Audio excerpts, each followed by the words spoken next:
Round and Okay. from there. Okay.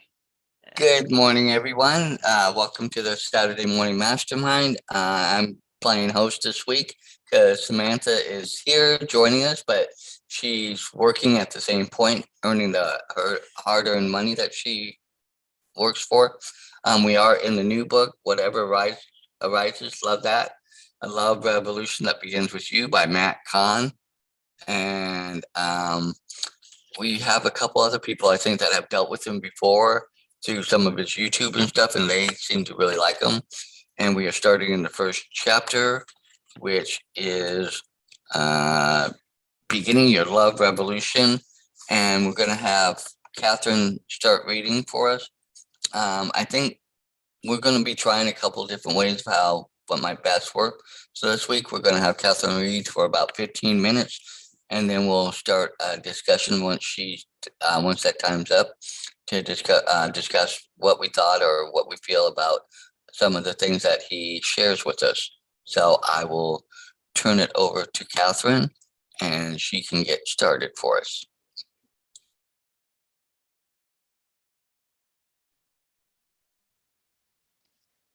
All righty.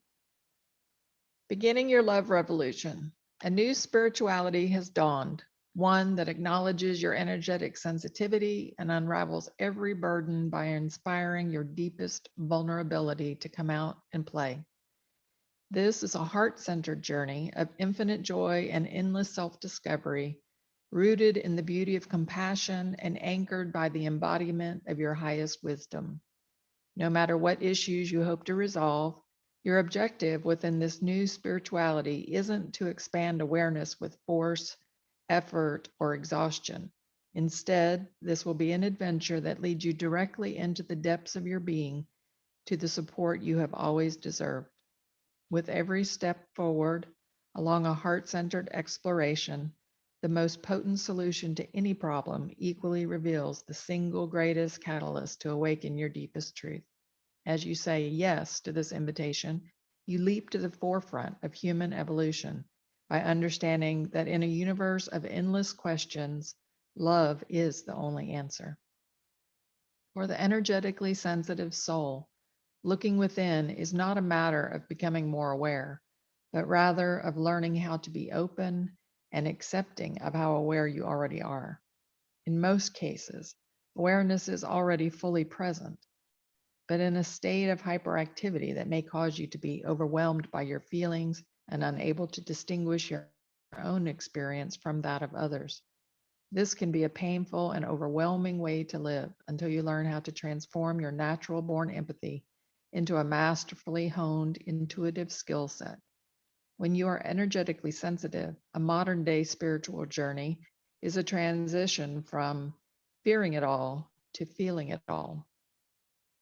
In order to find the courage to face the experiences that may have overwhelmed you in the past, a set of divinely inspired instructions transmitted by the universe are available to you. While only 4 words in length, they reveal an open heart as your only source of refuge. These 4 words are: whatever arises, love that. By learning how to love what arises, a tendency to fight with the inevitability of outcome transforms into a willingness to embrace the ever changing circumstances of life. Throughout this process, you are relieved of the overwhelming heaviness felt in the world by returning to the ecstasy of your true innocent nature. In the new spiritual paradigm, you cannot wait for your heart to open in order to love. No matter how closed off you feel or how shut down you seem to be, it is your willingness to love that reminds you how safe you've always been. With love as your guide, you activate the most potent form of healing to shift all areas of your reality. As healing occurs, you fulfill your journey by bringing forth a heart centered consciousness for the well being of all. This is why I refer to the new paradigm of spirituality as a love revolution that begins with you. As the love revolution unfolds, you will start to view your path not as the evolution of one among many others, but as the awakening of all, expressed into form as the expansion of an individual. By loving what arises, the pitfalls of energetic sensitivity blossom into the grace of spirit in action. As you become an anchor of heart-centered consciousness, seeds of transformation are planted in every corner of existence. This occurs at the rate in which your true innocent nature becomes the object of your affection.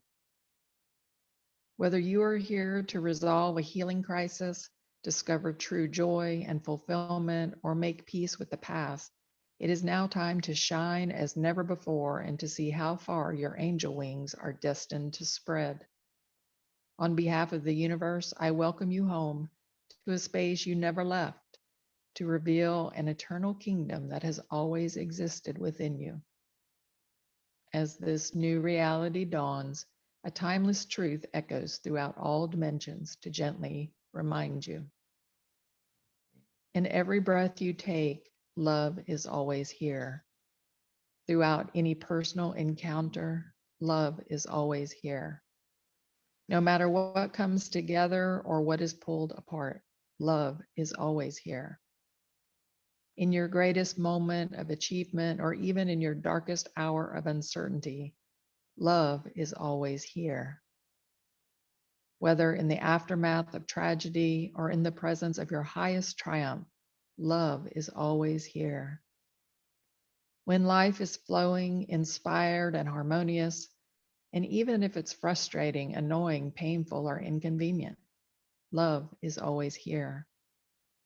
When you feel alone or unsupported, love is always here. No matter what you understand and despite what you have yet to figure out, love is always here. Despite your thoughts, regardless of what you choose or how you feel, love is always here. No matter what has been done to you or whatever you believe you've done to others, love is always here. As love is revealed, the light of your highest potential eases the overactive mind by releasing layers of emotional clutter. These are the natural results you've always been destined to receive to celebrate the true purpose you came to fulfill. Such a divinely appointed purpose helps you recognize your own heart as the center of the universe. One heartfelt embrace at a time, all beings are blessed, uplifted, and returned to the magnificence of their original form. This is what it means to begin your own love revolution. It is an opportunity to inspire the transformation of all by cherishing your innocence as never before. By loving what arises, you cross a life-changing threshold during the most exciting time in Earth's history. As more beings than ever before are awakening to the truth of their eternal nature, you are assisting in the spiritual growth and energetic expansion of an entire civilization just by learning to live with an open heart. A sign that you are ready to take such an important leap is often felt as an intense calling to unravel the collective unconsciousness of humanity by healing yourself. Perhaps this calling may feel like a recurring impulse to find personal fulfillment, true liberation, and abiding peace without having to regularly rearrange the furniture of your reality. No matter the signs that signify your readiness, these words confirm that you have successfully answered the call to return to love. Throughout this heart-centered revolution, you come to realize that underneath it all, love is what you are and all you've ever wanted. The willingness to accept this truth and assist in the transformation of humanity is an essential stage of growth that I call the eternal cultivation. During this vital stage, your body expands into a conscious vessel of awakening by providing your innocence the encouragement, kindness, and care it has always desired. In the most practical and approachable way, I am honored to assist you in opening your heart to release every worry, dissolve every limitation, and raise the vibration of the planet as a gift of transcendence for one and all.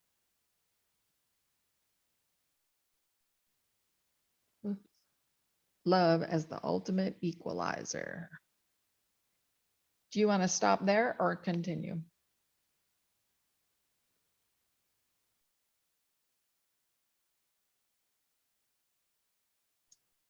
We've been going, I think, maybe about 10 minutes, so maybe about 5 minutes longer, and then we can. So I would say let's do this little love. Oh,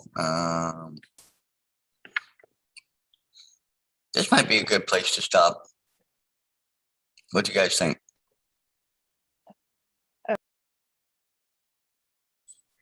I saw a thumbs up from Samantha, so okay, let's go ahead and stop here. And any thoughts from anyone?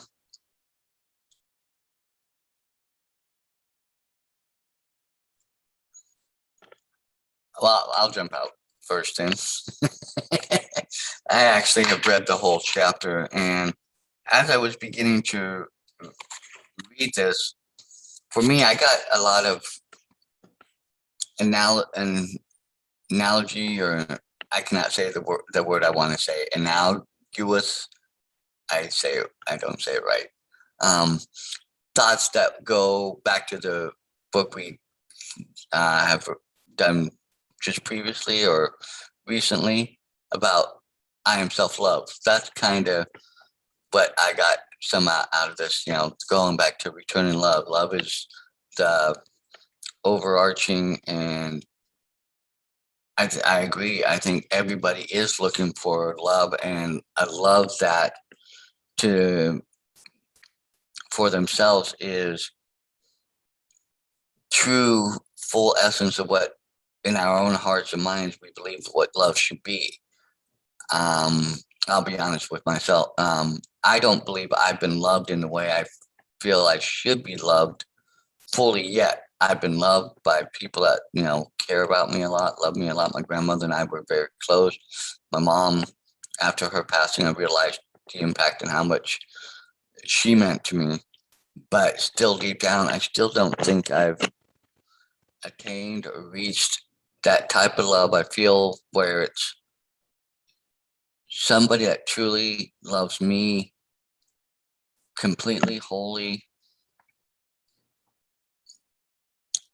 I can't even put it fully into words to what I think. And I think if we're all honest, we probably all feel that way, that while Samantha's married and while Angel, you're with who you're with, and you have kids, and and all that. I'm learning more especially now with my mom passing away. I'm really kind of alone. Yes, I have my family, and they love me, but who is really there, or what is really there? And it comes back to me really loving myself as best as I can in the most powerful way I can. But yet, even I don't know the full aspects of how to love myself fully in the way I feel I need to be loved. And I think that's something we're all searching for. So I don't know how you all feel about it, or what you're thinking, or if it's something that even come on your radar or anything like that.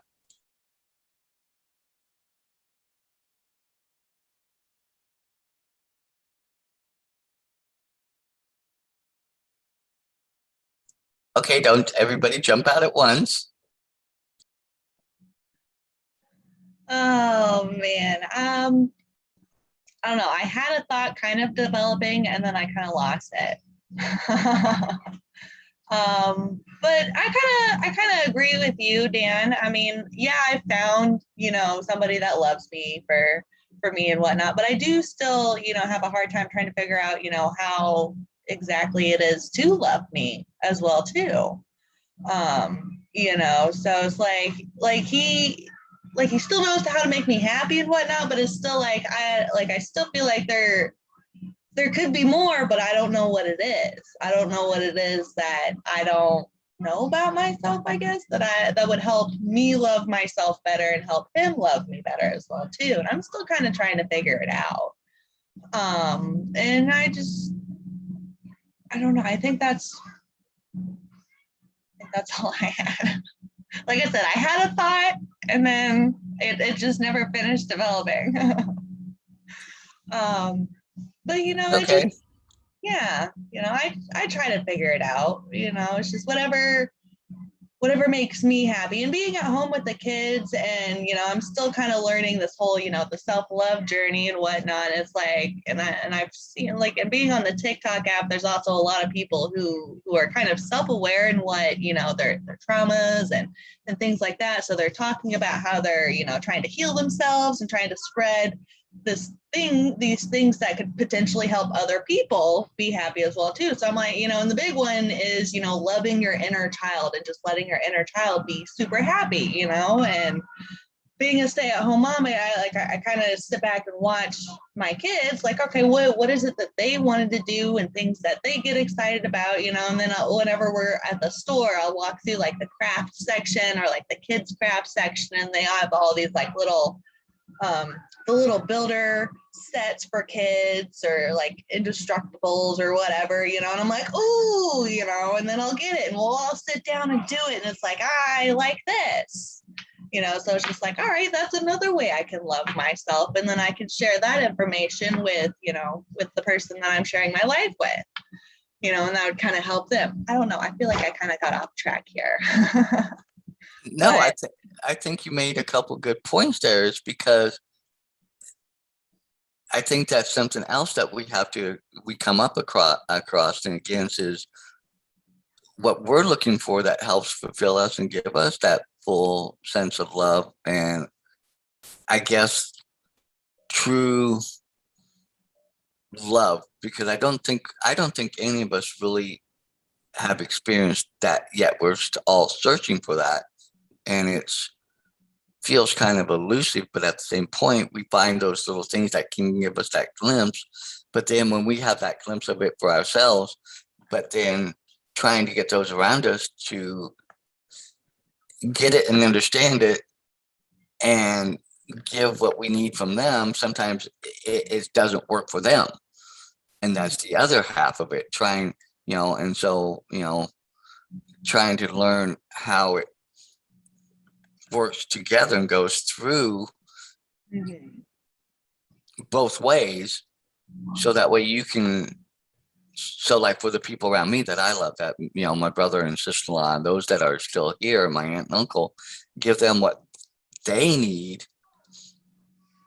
as best as I can, but yet there are a lot of times they're not in my everyday life either. I'll see them at certain times or certain, so it's like, how do you get that?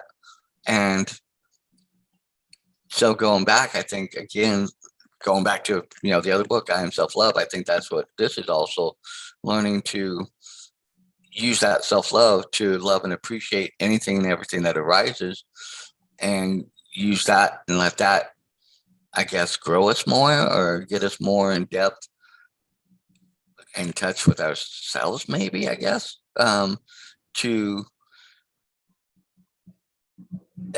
but there's, to accept the things that come, though, because there are things that happen that I really don't want to happen, and I don't want to love it. I don't want it. I want it gone. I want it out. I want it,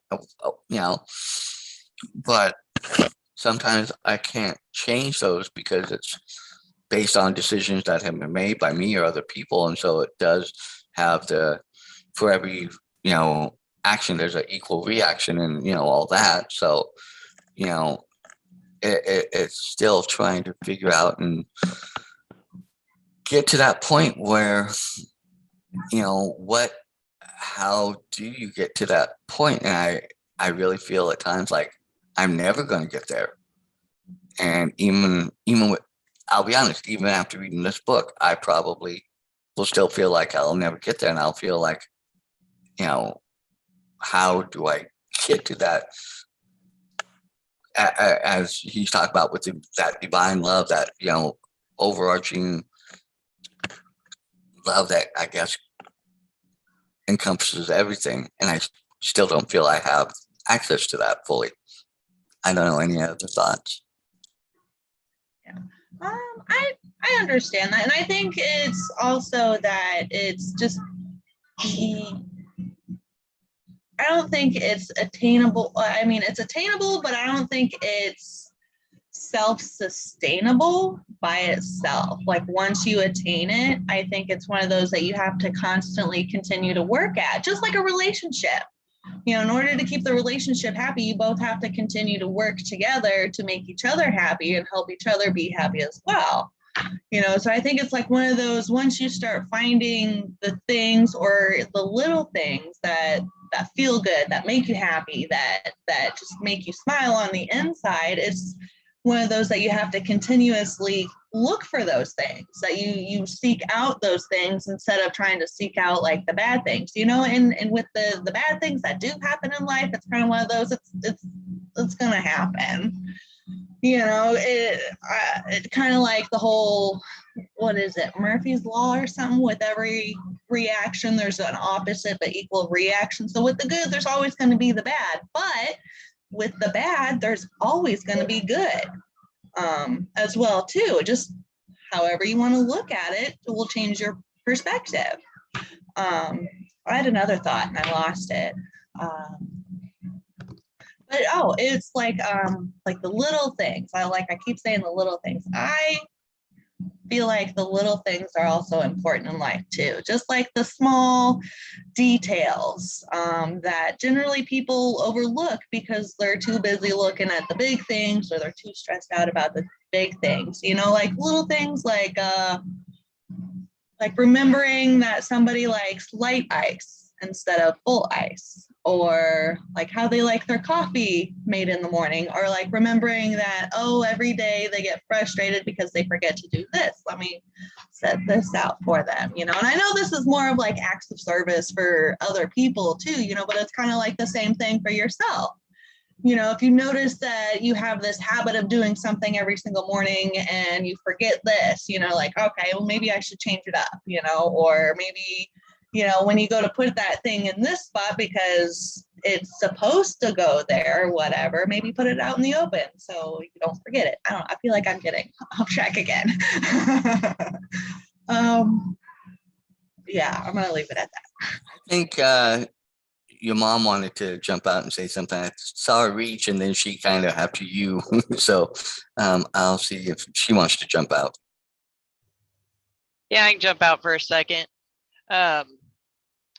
You know, when I first started reading this chapter, and it came across that part where it was saying love is always there. It was like they'd have the statements, you know, when shit happens, love is always there. That's not the wording it had, but you know what I'm saying. That little section where it kept reading off, you know, when this happens, when that happens, when, you know, et cetera happens, love is always there. And I felt that as a real comfort. And it just kind of gave me you know, this kind of warm feeling of remembering, I guess you will. You know, I mean, it talks about in this chapter, and I think Catherine read some of it, where it says, you know, you may feel drawn if you're you know, if you're obviously part of it if you're reading this book, and if you're feeling drawn to spread the same energy rippling out into the world, then you're going to be looking for the answers, and you're going to be studying things like what we are. And but just that kind of reminder, that those statements, it was just a reminder of, you know, love is always there regardless of what's going on. And I think we forget that a lot, and we don't necessarily realize that love is already inside of us, and that we have access to it at any point in time if we choose to look within to see it.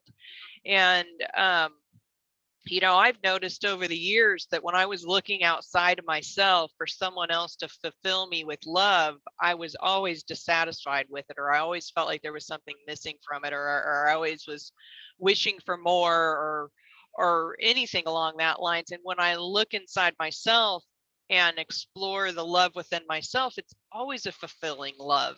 And the more that I'm reminded of that, and the more that I look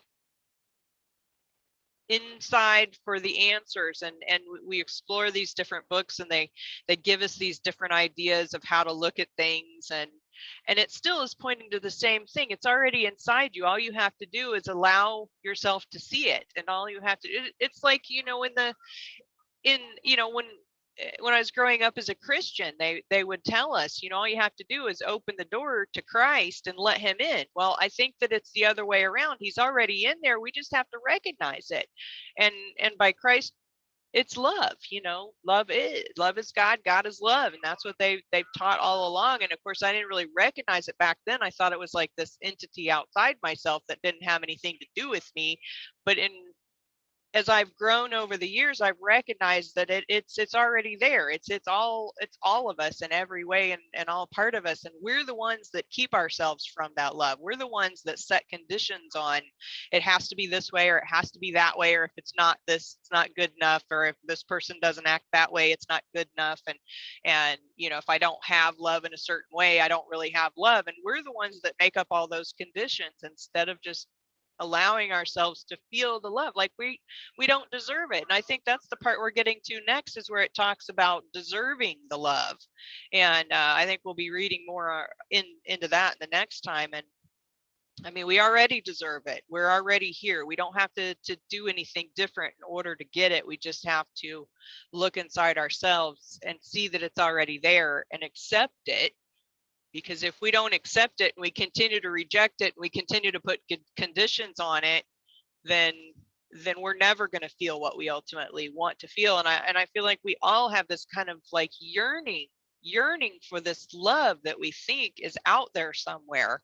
And I think what they're all trying to tell us is it's already there. We just have to open ourselves up to it. So that's my thoughts for now. Okay, I can get that, and I can understand, and I hear what you're saying. But there are times, I'll be honest, you know,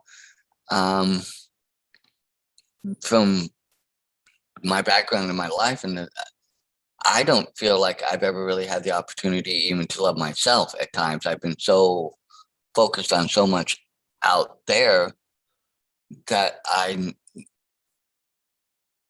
and the few little times I've tried, I felt I got,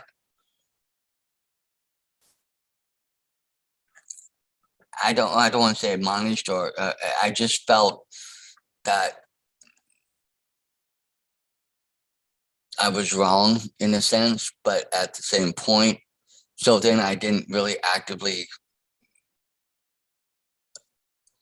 go after that, and so I've always felt kind of like, you know, I don't want to say not worth it, because I believe I'm worth it, but sometimes I guess maybe I haven't allowed myself to accept that I'm worth it. Maybe that's a better way of saying it at times, even though I do have my beliefs in what I believe. And going back to what you were just saying, I believe that you're right, you know, that we do sometimes have it backwards, that yes, you know, God and Christ are inside of us already there, because God was already there before we became this human thing.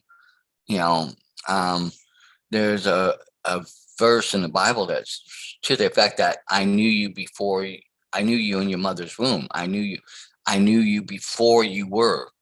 So to me, that tells me, well, if that's the case, I've always existed, just in a different way. And so, yes, I have that connection with God, the universe, however you look at it. And I do believe that's one way of how I do look at it differently than a lot of people, depending on whatever they believe. But it still has been hard and been a journey for me to fully get myself back connected, I guess, so to speak, to that. And I think that and then maybe that's part of where I'm, you know, having that disconnect, so to speak, in what I'm trying to look and find. And I'm getting better at it, you know, at loving myself and allowing myself, and, you know, and realizing that. But I still think that even within us, that fulfillment and everything, that love comes from within. But I also think we all really want it from without too.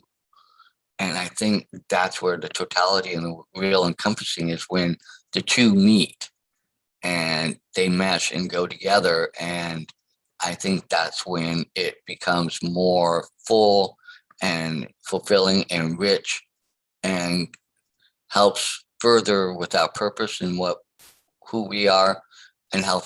And I think for me, maybe how I'm looking at, maybe help get us to that point where we can, like the book says, whatever arises, love it, and get to that point where we can be that.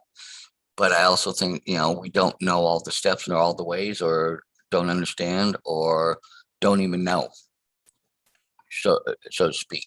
And that's why I think, so many people are on these journeys trying to find and discover and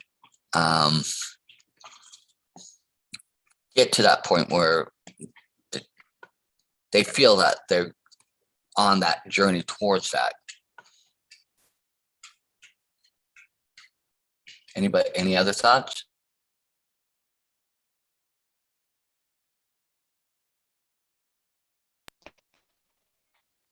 Yeah, that is the journey, is learning how to love oneself. And I mean, there's every guru, every spiritual master, everybody speaks of love, and you can't, that love is the answer, and it has to be the answer. I so agree with you, Samantha, about looking outside of yourself for what you need. Nobody outside of yourself could possibly know what you need, because just like you just said, Dan, you don't even know what you need, really.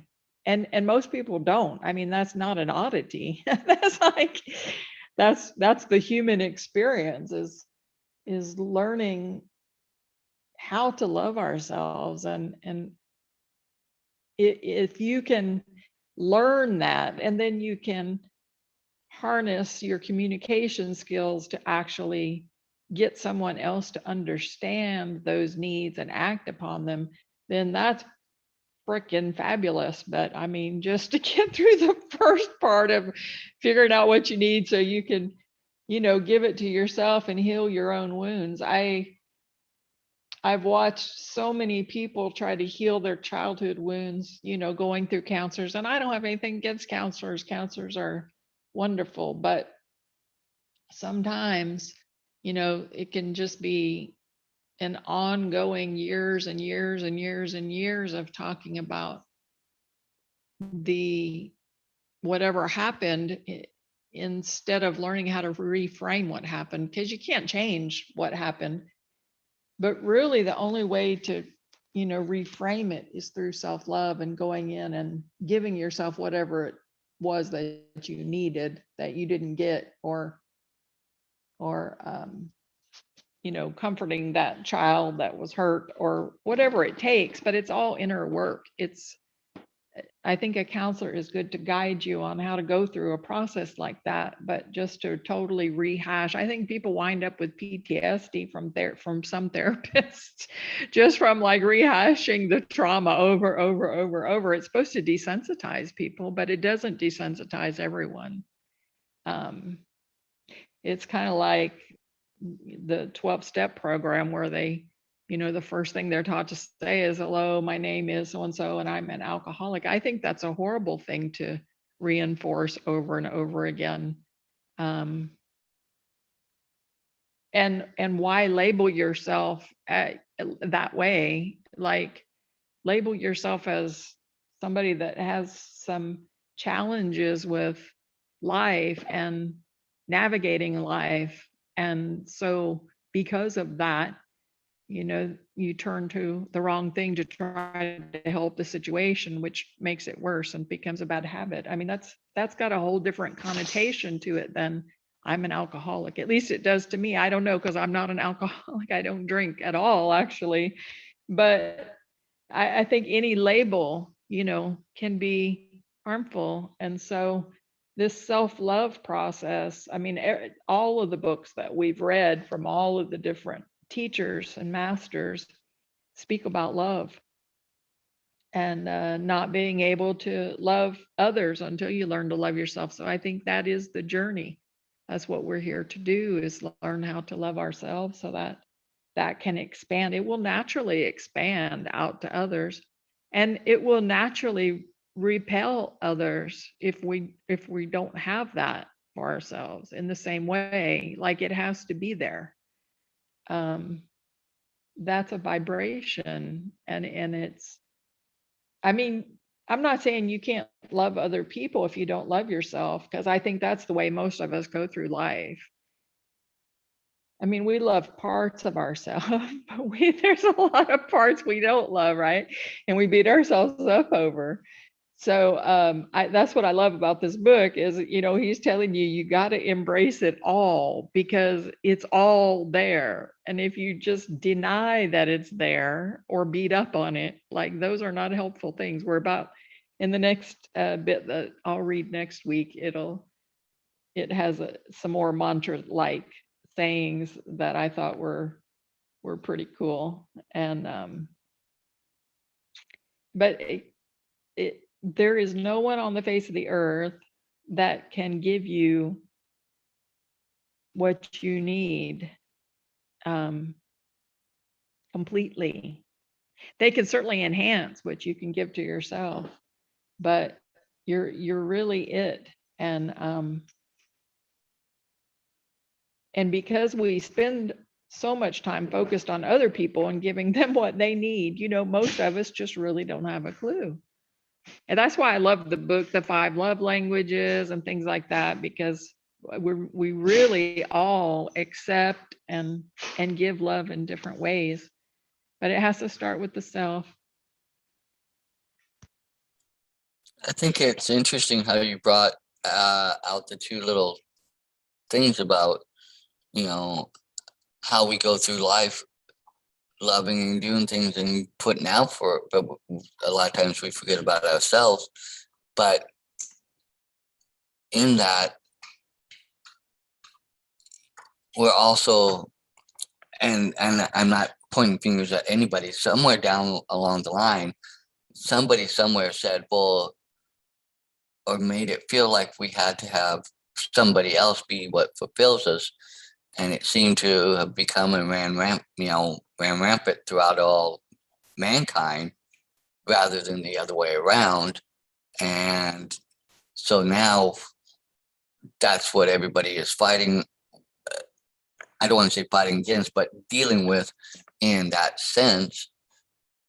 And so when books like this come along and, point some of it back that we have to start with ourselves first, I'll be honest. Like they talk about where when you hate somebody or when you really, and really all you're doing is that it doesn't really do anything to the other person. Most of the time they could give a flying flip about, they're going on with their life and doing their things. And really you're cutting off, I guess, that love or being able to put out that love, and you're giving yourself more damage. And I learned that, kind of through my own, I didn't hate my real mom and stepdad, but there was a lot of pain and resentment. But it wasn't until I finally got to the point where I let go and forgave the aspects around why they might have been the way they were. And, I didn't excuse them from what they did, but I kind of got to a point where I could, reframe it and look at it and let go of the hurt and the anger. I think I healed a lot. There's still some pain there, but it's not deep, overarching. And yes, it has moments where it rises up, but it's not so definitive in my life that it once was. And I think that's been helpful from, doing the things I've done over the course of the years, being involved in things. And I'll say this, and I'm not saying it that it's right for everybody. I have been to, been in therapy, when I first was, down here. But I found as I've gotten older, it's been more being involved in things like this, or really being honest and open with some of my close friends and allowing that interaction and letting the naturalness play through and exploring it that way rather than in a environment where they're questioning, well, what do you think of this? How do you think, and trying to place actual feelings on it, but rather just letting it flow through me and let it work through me and I got to my own point where it's like, okay, it's time to let go and just, put a different look on it. And maybe that's, some of the things I need to now internalize and do more with myself too, and how I look at myself and love myself. I love myself, but I don't think I fully embrace and love myself the way that I can.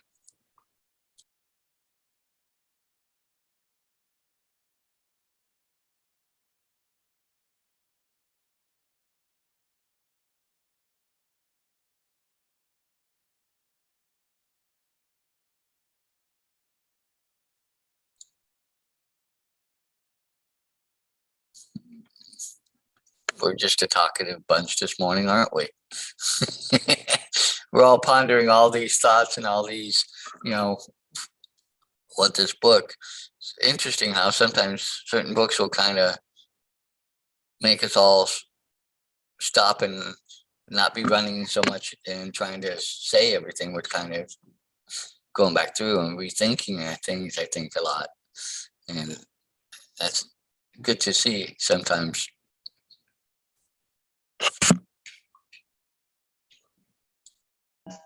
I think it's also just like the days too, depending on how the day is.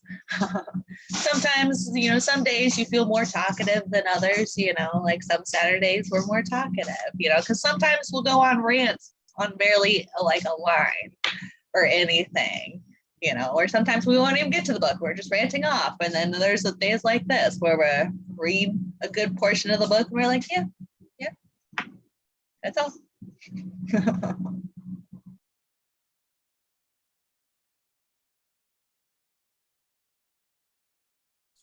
We still have about 10 minutes left. I want to give us full chance to, let me see.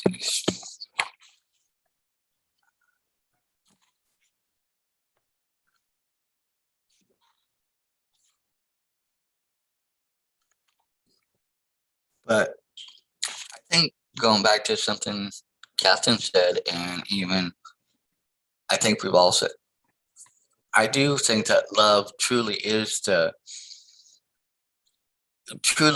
equalizer, the thing that overarches and covers and really does, really cover everything, and when people can be more and more acting in love and seeing each other as love, rather than just fully just that person in front of us, but that person is love too, and come from that place in our hearts and where we're at, and give them that grace of that they're on a journey and they just might not be where some of us are, and giving them that a little bit of leeway there, to give them, forgiveness and that grace and that ability to know that they still have a lot to learn and work with. And I think it might make things a little easier on people all the way around if, we remember to come from that aspect of our lives, and how we react to other people, even with people just in general that we don't really know. But like they say, you don't know what's going on in somebody else's life at that point in time in a minute, and to just arbitrarily respond, sometimes you can't help it. It's just in the moment, and that and everything, we all respond and get our, hate to say it, our psyches and our feelings hurt. And then, but if we go back later, I've a lot of times gone back later and said, oh, wow, did I really need to be like that? Who knows what was going on? And who knows, maybe I was in a funk too because of something that happened to me a little while ago. And I wasn't coming from my best, place of love too. And I think sometimes, we can't help, and sometimes we do live lives out of reaction rather than trying to be proactive beforehand, kind of to, I hate to say it's going to be hard to do that all the time, to kind of check where we're at. But sometimes that, might be prudent, before, like starting your day, going out, okay, where am I and how am I feeling? What am I going through? What might be affecting me today? Because there are days where I've woken up and fine, but then snap, I get out and start going, and I don't even know why. And all of a sudden I'm irritated or upset, and, and then I react out of that. And sometimes that's not coming from that full place of love. And I totally miss it that I'm not even coming from that. And I think sometimes being more loving to ourselves and being able to start there, we can also turn that back out and, be more aware of how we're responding too.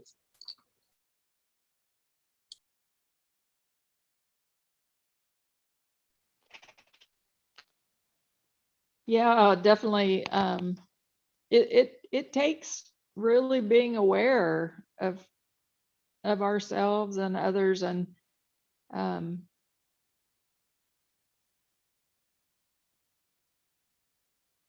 hold on just a minute. Somebody else go ahead and talk. It's going to take me a second here. No problem. I was going to say we're getting to like about 5 minutes before the hour. So maybe if people have any last thoughts or anything they want to throw out and add before we kind of wrap things up. Plus that gives a minute for Catherine. Because I thought somebody was at the door, sorry. So anyway, one of the mantras that is coming up, I really appreciate it, and I'm going to kind of paraphrase probably 2 or 3 of them together here, but basically what we're coming up on in the next week's reading is, when someone is being difficult or abusive or challenging, or and whether that person is someone else or if that person is you or yourself, that person needs more love, not less. And I think we have a tendency to withdraw from things that don't feel good as opposed to embrace them. And I think we need to work more on embracing them, because when someone is exhibiting behaviors that don't feel good, there's a reason for that. Hurt people. And usually if someone's acting out, there's a reason for that. That's coming from somewhere, and that person needs more love. And unfortunately, we're just kind of trained to say, "Ooh, let's just stay away from that." We're kind of taught to withdraw love, and that's not really the right approach. And I guess that's why I have, working with addicts and stuff, the little bit that I do with the volunteering that I do is, I don't even like that label, because it's just it's a survival mechanism, and it's because that person needs more love, not less. And sadly, many times you see entire families withdraw from a person because they have an addiction or something. And it's just, I think as a society, I don't know where that withdrawal mechanism came from, maybe way back in the tribal days, if somebody wasn't quite right, you just booted them out into the wilderness or something. I don't know, but I think we need to, or maybe when they hit a certain age in society. So maybe when they hit a certain age, when they're deemed an adult, quote unquote, by society. Because like, it's the same way with kids and children. You know, everybody says a child's acting out because they're not getting something. You need to show that child what they're not getting, attention, whatever it is. You know, I mean, I get, everybody's heard this, right? You know, a child's acting out or a child's acting up because they're not receiving what they want to receive, like attention, you know, so they get mad and they start throwing things or they start yelling or anything like that. And everybody's like, well, you need, in order to stop that behavior, you need to show that child what it is that they want, what it is that they're not getting for that, you know. And once, I feel like as a society, people see, you know, once you get out of that childhood and you're into, you know, more of an adulthood, people are like, you're an adult, you know how to regulate these things. Why are you acting out? If you want it, just ask, or something like that, you know. Or it's just, or it's, you know, some people, they don't, I forgot where I was going with this. I completely lost my train of thought. But yeah, I feel like maybe it's, people start pushing you away at a certain, once you hit a certain age, because you're deemed an adult, you're deemed grown up, and you can take care of yourself, kind of thing. Maybe. Sorry, I didn't mean to interrupt you, Catherine. It was just that thought. Like, I think that's my opinion. Absolutely.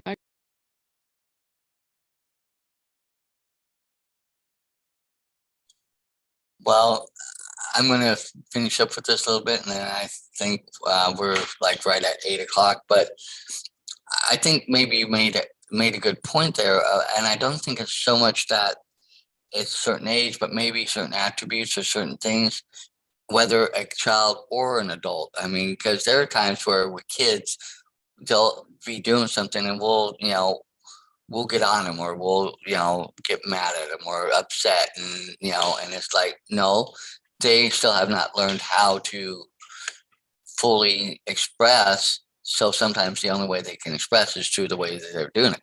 Well, sometimes maybe as an adult, maybe somebody never fully learned some of the things they needed to. So even as an adult, they still act out in some of these ways. But going back to what Catherine said, it might be that way back when, if you acted peculiar or different, or if you did things that were not what was, like experimenting with certain things or something in the trial, because even back then, I'm sure there were people that were curious Georges and went out and said, "Ooh, let me try this," and "Ooh, I like the feelings of this," but then came back and were under an influence, but they were deemed maybe demon possessed or this or that, and so it might be something that's kind of now ingrained in us rather than going back, and yes, there are times where somebody is dangerous and somebody should be maybe watched or, put under, but still coming from a place of love. And I think that's the thing that, I think that's what I'm getting out of what Catherine was saying, that we do things more out of fear rather than out of love. And that's, I think, the thing that people are still trying to learn and get and want to react with. They're just not always they don't always know how to react that way. So with that, I'm going to say it's 8 o'clock, the end of the hour. I've been hosting this week. This is the book that we're studying, Whatever Arises, Love That, by Matt Kahn. We'll be back here next week to work some more and read some more from chapter 1 and continue on with the next section that starts with, I think it's Love is the Ultimate Equalizer, and move on in the chapters. So with that, unless Samantha wants to, it looks like she might be stopped for a minute. If she wants to stop out and say a last little bit, or if she's good, then. No, I just wanted to make sure I was at a stopping point so I could stop all the live stream and all that kind of thing. So. Okay. I think you might have to make me the host again, though, in order for me to. Okay. I guess if you say so. Yeah. Oh wait, it looks like I can claim it. Let's see what it does. Okay. You're host. Yeah. Okay, cool. All right. So I guess with that, everybody who's watching, thanks for watching. We appreciate you. And if you're on YouTube, give us a like there. If you're on Facebook, then, you know, ask to participate. We'd love to have you. So we always post a link in our group, Mindset Mastery Collective, on Facebook, and mindsetmasterycollective.com on our website will take you to all of our links to YouTube and Facebook and all of that kind of thing. So that's it. I'm going to end this thing. I think we hit the right button. Maybe not. Where is it? How do I get off of YouTube? Sorry, guys. If you're watching us on YouTube, then this is the first time we've done this live from my phone, and I can't figure out how to get out of it. We're just perpetually live on YouTube now, right? We're just going to be on here forever. Oh, there we go. Stop live stream. Okay, over and out. Love you all. Bye for now.